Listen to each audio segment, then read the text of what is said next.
আসসালামু আলাইকুম ওরহমতুল্লাহি ওবরকাতুহ। সম্মানিত দর্শকবৃন্দ, সবাইকে জানাই আমার আন্তরিক শুভেচ্ছা ও অভিনন্দন।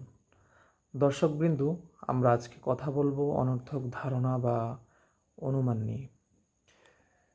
অনর্থক ধারণা বা অনুমান করা এটা বাজে বিষয়, খুবই খারাপ লক্ষণ, ছোট লোকের বিষয়। অনর্থক ধারণা অনুমান করা থেকে আল্লাহ রাব্বুল আলামিন নিষেধ করেছেন তিনার পবিত্র গ্রন্থ আল কোরআনে। তিনি বলেন, ইয়া আইয়ুহাল্লাযীনা আমানু ইজতানিবু কাসীরাম মিনাজ-যন্ন ইন্না বা'দাজ-যন্নি ইসমুন ওয়া লা তাজাসসাসু ওয়া লা ইয়াগতাব বা'দুকুম বা'দা আইয়ুহিব্বু আহাদুকুম আন ইয়াকুলা লাহমা আখিহি মাইতান ফাকারিহতুমুহু ওয়াত্তাকুল্লাহ ইন্নাল্লাহা তাওয়াবুর রহিম।